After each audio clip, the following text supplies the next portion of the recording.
Shri Swami Samarth Priya's life या YouTube channel तुम्हा सर्वांचं मनपूर्वक स्वागत आहे। आपल्या घरामध्ये कुबेर यंत्र आहे का? आपण धनप्राप्तीसाठी लक्ष्मी माताची सेवा करतो, आराधना करतो, श्री यंत्राची स्थापनाही करतो। या यंत्रामुळे आपल्याला घरात पैशाची आवक आहे ती वाढते। म्हणजे आपण श्री यंत्र स्थापन केलं की आवक आहे ती वाढते। पण पैसा घरात येतो, पण तो टिकणे हे महत्त्वाचे असते। पैसा येतो आणि तो जातोही, असंही होतं। माता लक्ष्मीचा म्हणजेच आपण धनाचा रक्षक म्हणून कुबेर देवांना ओळखले जाते। कुबेर देवता ही धन अधिष्ठाची देवता म्हणून ओळखले जाते। त्यांना देवांचे खजिनदार असेही म्हटले जाते। कुबेर देवांना देवांचे रक्षणकारक असे म्हणतात। म्हणूनच कुबेर देवांना सुख समृद्धी यशाची देवता असे मानले जाते। ज्या घरामध्ये कुबेर यंत्र आहे व या यंत्राची सेवा केली जाते त्या घरात माता लक्ष्मी ही कायमस्वरूपी टिकते। आपल्या घरात पैसा टिकून राहावा, पैशाची बरकत होण्यासाठी कुबेर यंत्र असणे खूप गरजेचे असते। दिवाळीमध्ये लक्ष्मीपूजनामध्ये या कुबेर यंत्राची सेवा करणे अत्यंत महत्त्वाचे असते आणि ते शुभ मानले जाते। म्हणून आपण कुबेर यंत्राची स्थापना आहे ते आपल्या घरामध्ये नक्कीच करावी। दिवाळीमध्ये कुबेर यंत्र आणून ते कधी कसे स्थापन करावे, त्याचबरोबर आपल्या घरात जर कुबेर यंत्र जर असेल तर त्याची सेवा आहे ती आपण कशी करावी, त्याची पूजा कशी करावी, ते सिद्ध कसे करावे, ते अभिमंत्रित कसे करावी, हे अभिमंत्रित किंवा सिद्ध करताना आपल्याला मंत्रस्तोत्र आहेत ते कोणते पठण करावे, याची जी पूजा आहे ती रोज आपण कशा पद्धतीने करायची आहे, ही जी संपूर्ण माहिती आहे ती आज आपण या व्हिडिओमध्ये पाहणार आहोत। त्यासाठी हा व्हिडिओ स्किप करू नका, संपूर्णपणे पहा, जेणेकरून तुम्हाला सर्व काही सविस्तर माहिती आहे ती मिळेल। आणि कमेंटमध्ये नक्कीच ओम कुबेर देवताय नमः नक्कीच लिहा। दिवाळीमध्ये या यंत्राची स्थापना आपण कधी करायची आहे तर धनत्रयोदशी किंवा लक्ष्मीपूजना दिवशी याची स्थापना आहे ते आपल्याला करायची आहे। हे जर अगोदर जर आपण आपल्या घरात जर आणलं तर ते आपल्याला तांदळात आहे ते ठेवायचं असतं, कारण याचं पावित्र्य आहे ते आपल्याला जपायचं असतं, म्हणून ते तांदळात आपण ठेवावं। आणि धनत्रयोदशी किंवा लक्ष्मीपूजना दिवशी त्याची स्थापना आहे ती आपल्याला करायची आहे। जरी तुम्हाला दिवाळीत आणणं शक्य नाही झालं किंवा नाही तुम्ही आणू शकला तरी तुम्ही ज्यावेळेस नंतर केव्हाही आणचाल त्यावेळेस आपण याची स्थापना कधी करायची आहे तर गुरुपुष्यामृत योग किंवा एकादशी त्याचबरोबर पौर्णिमा या दिवशी याची स्थापना आहे ती आपण नक्कीच करू शकता। कुबेर यंत्र हे कशा प्रकारचं आपल्या घरामध्ये असावं तर ते शक्यतो करून पंचधातूचं असावं, जे की आपल्याला स्वामी समर्थांच्या केंद्रामध्ये मिळतं किंवा ते बाहेरही तुम्हाला नक्कीच मिळू शकतं। पण ते नक्की आपण खात्री करून घ्यायचं आहे की पंचधातूचं आहे का। जर आपल्याला हवं असेल तर पंचधातूचं घ्यावं किंवा जे पत्र्यावरती कोरलेलं असतं अगदी साध्या पद्धतीचं, ज्यावरती त्याचं जे चिन्ह आहे ते कोरलेलं असतं तशा पद्धतीचंही मिळतं, तेही तुम्ही घेऊ शकता। किंवा नुसतं तांब्याचं किंवा पितळेचंही असतं, तेही तुम्हाला जर घ्यायचं असेल तर तुम्ही घेऊ शकता। पण अतिशय शुभकारक म्हटलं तर ते पंचधातूचं असतं, म्हणून ते आपण नक्कीच घ्यावं। नुसते यंत्र आपल्या घरात आणले म्हणजे झालं का असं नाही, तर त्याची सेवा पूजा करणंही तितकंच महत्त्वाचं असतं, तरच ते त्याचं काम करतं। हे जे यंत्र आहे ते आपल्याला कोणत्या दिशेला ठेवायचं असतं तर कुबेर देव हे उत्तर दिशेचे स्वामी मानले जातात, म्हणून त्यांची स्थापना आहे ती आपल्याला उत्तर दिशेला आहे ती करायची आहे। तुम्ही जर व्यवसायाच्या ठिकाणी करणार असेल तर उत्तर दिशेला आहे ते करावं, आणि घरात आपण करणार असेल तर उत्तर किंवा ईशान्य कोणत्याही एका दिशेला आपण त्याची स्थापना आहे ती केली तरी चालू शकते। हे जे यंत्र आहे ते तुम्ही व्यवसायाच्या ठिकाणी आहे ते ही ठेवू शकता। कुबेर यंत्र आहे ते धन आकर्षित करतं, त्यामुळे हळूहळू पैशाच्या अडचणी आहेत ते कमी होऊ लागतात। पण त्याची सेवा करणं आणि त्याचं पावित्र्य जपणं तेही तितकंच महत्त्वाचं असतं। आता आपण पाहूया की कुबेर यंत्र आहे ते आपल्याला स्थापन कसं करायचं आहे, ते सिद्ध कसं करावं, म्हणजेच आपण त्याची कृतीसहित माहिती आहे ती पाहणार आहोत। आता तुम्हाला सर्व काही माहिती आहे ती मिळेल की आपण स्थापना आहे ती कशा पद्धतीने करायची आहे। तर आपण ज्यावेळेस स्थापना करणार आहोत त्यावेळेस प्रथम आपल्याला दीप आहे ते प्रज्वलित करून घ्यायचा आहे। अशा पद्धतीने दीप प्रज्वलित करून नंतर तो जो दीप आहे त्या दीपाची आपल्याला पूजा आहे ती करून घ्यायची आहे। हळदी कुंकू व्हायचं आहे, त्याचबरोबर अक्षत आहेत त्या अर्पण करायचं आहे, आणि एक फूल आहे ते आपल्याला अर्पण आहे ते करून घ्यायचं आहे। अशा पद्धतीने जे दीप आहे त्याची पूजा करून घ्यायची आहे। यानंतर आपण गणपतीची स्थापना आहे ती करून घेणार आहोत, कारण कोणती आपण पूजा करताना गणपतीची प्रथम स्थापना आहे ती करायची असते। गणपती बाप्पांना प्रथम मान आहे तो द्यायचा असतो, त्यांना आता आपण अभिषेक घालून घेणार आहोत। त्यासाठी आपल्याला एक ताम्हण आहे ते आपल्याला घ्यायचं आहे। अशा पद्धतीचं आणि यामध्ये आपल्याला गणपती बाप्पांची जी मूर्ती आहे आपल्या देवघरामधील ती आपल्याला मूर्ती घ्यायची आहे आणि त्या मूर्तीवरती 11 वेळा ओम गण गणपते नमः हा मंत्र जप करत करत आपल्याला प्रथम पाण्याने अभिषेक आहे तो घालायचा आहे. ओम गण गणपते नमः, ओम गण गणपते नमः, ओम गण गणपते नमः. आणि याच्यानंतर आपल्याला जे पंचामृत आपण तयार केलेलं आहे त्याने अभिषेक आहे तो आपल्याला घालायचा आहे. ओम गण गणपते नमः, ओम गण गणपते नमः, ओम गण गणपते नमः अशा पद्धतीने. आणि नंतर आपल्याला पाण्याने आहे ते अभिषेक आहे तो घालायचा आहे. अशाच पद्धतीने आपण मंत्र आहे तो 11 वेळा म्हणायचा आहे. आणि यानंतर गणपती बाप्पांची जी मूर्ती आहे ती आपल्याला घ्यायची आहे आणि स्वच्छ पुसायची आहे.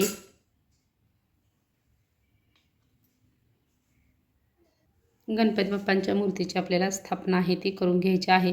यानंतर गणपती बाप्पांना आपल्याला हळदी कुंकू आहे ते लावून घ्यायचं आहे. हळदी कुंकू लावल्यानंतर आपण अक्षत आहेत त्या अर्पण करायच्या आहेत. आणि एक जे फूल आहे आपल्याकडं ते फूल आहे ते आपण त्यांना अर्पण आहे ते आपल्याला करायचं आहे. अशा पद्धतीने आपण गणपती बाप्पांची स्थापना आहे ती करून घ्यायची आहे. आणि गणपती बाप्पांना आपण दीपधूप आहे ते दाखवून घ्यायचं आहे. गणपती बाप्पांच्या समोर एक आपण भरीव जो चौकोन आहे तो काढून घ्यायचा आहे आणि त्यावरती आपल्याला गुळ खोबऱ्याचा जो नैवेद्य आहे तो आपल्याला गणपती बाप्पांना दाखवायचा आहे. अशा पद्धतीने झाल्यानंतर आपण सामान आहे ते घ्यायचं आहे. त्यावरती आपल्याला थोडेसे अक्षत आहेत ते अर्पण करायचे आहेत. अक्षत अर्पण करत असताना आपल्याला एक मंत्र आहे तो म्हणायचा आहे. ओम श्री कुबेराय नमः आव्हानार्थे अक्षदा समर्पयामी हा जो मंत्र आहे तो आपल्याला म्हणायचा आहे. म्हणजेच कुबेरदेवांना आपल्याला आव्हान आहे ते करायचं आहे. आणि यावरती आपल्याला कुबेर यंत्र आहे ते आपल्याला अशा पद्धतीने आहे ते आपल्याला ठेवून आहे ते घ्यायचं आहे या अक्षरावरती. आणि यानंतर आपण यानंतर कुबेर यंत्रावरती आपल्याला पाणी आहे ते अर्पण करायचं आहे. आणि पाणी अर्पण करत असताना आपल्याला मंत्र आहे तो म्हणायचा आहे. ओम श्री कुबेराय नमः स्नानम समर्पयामी असं आपल्याला म्हणायचं आहे. हे आपल्याला 3 वेळा म्हणायचं आहे. आणि 3 वेळा आपल्याला म्हणत असं पाणी आहे ते आपल्याला अर्पण करायचं आहे. आणि यानंतर आपल्याला नंतर पंचामृत आहे ते अर्पण करायचं आहे. आणि पंचामृत अर्पण करत असताना ओम श्री कुबेराय नमः पंचामृत समर्पयामी असं आपल्याला म्हणायचं आहे. हाही मंत्र आपल्याला 3 वेळा म्हणायचा आहे. आणि 3 वेळा आपल्याला पंचामृत आहे ते अर्पण आहे ते आपल्याला करायचं आहे. आणि यानंतर आपण पाण्याने आहे ते आपल्याला अभिषेक घालायचा आहे. आणि त्यावेळेस आपल्याला 16 वेळा आपल्याला जे पुरुष सूक्त आहे ते आपल्याला म्हणायचं आहे. जे पुरुष सूक्त आपल्याला नित्यसेवेच्या पुस्तकामध्ये जे दिंडोरी प्रणीत पुस्तक आहे त्यामध्ये आपल्याला दिलेलं आहे त्यामधील 16 वेळा आपल्याला पुरुष सूक्त आहे ते म्हणायचंच आहे. अभिषेक हा आपला कंटिन्यू आहे तो चालूच ठेवायचा आहे. तर हे जे पुरुष सूक्त आहे ते आपण तुम्ही म्हणाल की एकदाच म्हटलं तर चालेल का, तर नाही, हे आपल्याला 16च वेळा म्हणायचं आहे. कारण हे आपल्याला आपण जे कुबेर यंत्र जे आणलेलं आहे ते आपल्याला सिद्ध करायचं आहे. ते आपण घरी आणलेलं आहे आणि त्याची आपल्याला स्थापना करायची आहे. म्हणून आपण त्याच्यावरती अभिषेक आहे तो आपल्याला कंटिन्यू आहे तो आपल्याला चालू आहे तो ठेवायचा आहे. आणि 16च वेळा म्हणायचं आहे. आणि 16 वेळा आपलं पुरुष सूक्त म्हणून झाल्यानंतर आपण एकदा आपल्याला फलश्रुती आहे ती म्हणायची आहे. 16 वेळा पुरुष सूक्त म्हणून झाल्यानंतरच एकदा फलश्रुती म्हणायची आहे. ही जी फलश्रुती आहे ती म्हणत असताना आपण हात जोडून आहे ते बसायचं आहे. आपल्याला अभिषेक आहे तो करायचा नाही. अशा पद्धतीने आपल्याला अभिषेक आहे तो घालून घ्यायचा आहे. आता हे जे कुबेर यंत्र आहे ते आपण आणल्यानंतरच फक्त आहे ते असं आपल्याला करायचं आहे का, तर नाही. अशा पद्धतीचं आपल्याला जी सेवा आहे जे सिद्ध करायचं आहे ते आपण वर्षातून एकदा आहे ते म्हणजे आपल्याला दिवाळी लक्ष्मीपूजन ज्यावेळेस आपण करतो त्यावेळेस आहे ते आपल्याला म्हणजे वर्षातून एकदा आपल्याला ते सिद्ध आहे ते करायचं आहे. आणि त्यावेळेस आपण अशी जी मी तुम्हाला सेवा दाखवत आहे ती अशा पद्धतीने आपल्याला संपूर्ण सेवा आहे ती करायची आहे. आणि अशा पद्धतीने आपल्याला ते सिद्ध आहे ते करून घ्यायचं आहे. जरी तुम्ही या अगोदर आणलेला असेल आणि आपण जर सिद्ध नसेल केलं तर अशा पद्धतीने सिद्ध आहे ते नक्कीच करून घ्यावं, तरच ते त्याचं कार्य करतं. ते अभिमंत्रित झाल्याशिवाय ते त्याचं कार्य आहे ते करत नाही. नंतर हे आपल्याला उचलून घ्यायचं आहे आणि ते पुसून घ्यायचं आहे. पुसून घेतल्यानंतर आपल्याला याची स्थापना आहे ती आपण देवघरात आहे ती आपल्याला नंतर आहे ती करायची आहे. आता त्याची स्थापना कशी करावी तेही आता आपण पाहूया. कुबेर यंत्र ठेवण्यासाठी आपल्याला एक आसन आहे ते ठेवायचं आहे. आसन हे आपल्याला अशा पद्धतीचा पाट आहे तो आपण घेतला तरी चालेल किंवा डायरेक्ट आपण खाली एखादी डिश आहे ती ठेवली आणि त्यावरती थोड्याशा अक्षता आहेत त्या ठेवल्या तरीही चालतील.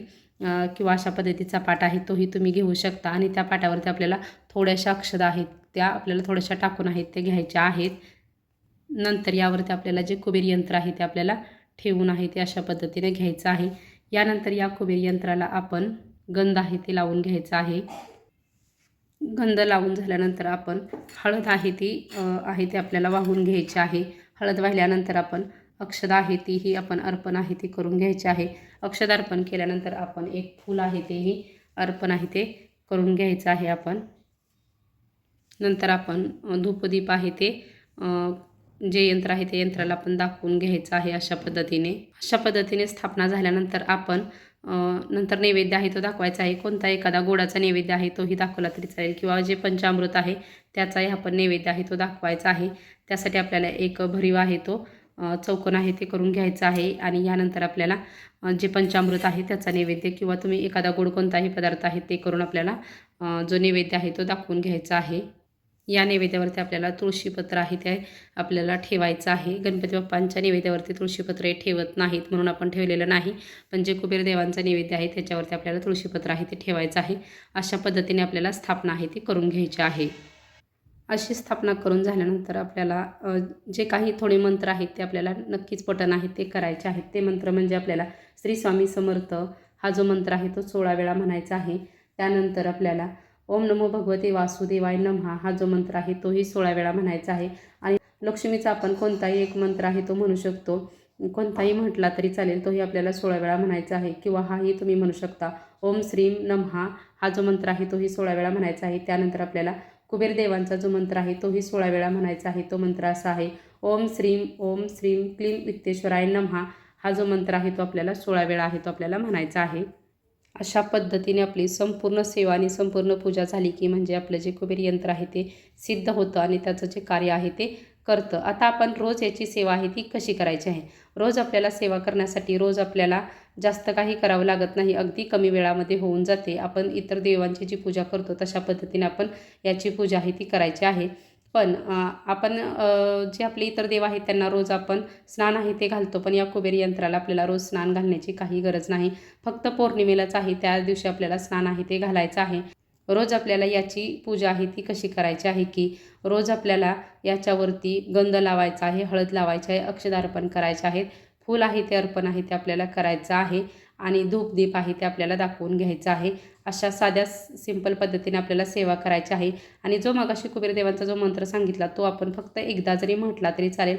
अशा साध्या सोप्या पद्धतीने आपण फक्त हा जो एक मंत्र आहे तो म्हणायचा आहे आणि आपल्याला कुबेर देवांच्या अशा पद्धतीने जर सेवा रोज केली तर आपल्या घरामध्ये जे पैसे आहेत ते टिकून ठेवण्याचं आणि त्याचं जे साठवून ठेवण्याचं जे काम आहे, त्याचं रक्षण करण्याचं जे काम आहे ते हे नक्कीच कुबेर यंत्र आहे ते नक्कीच करेल. त्यासाठी आपल्याला रोज अशी सेवा आहे ती करायची आहे. नुसतं आपल्याला घरात आणून ठेवायचं आणि त्याची सेवा करायची नाही असं करायचं नाही.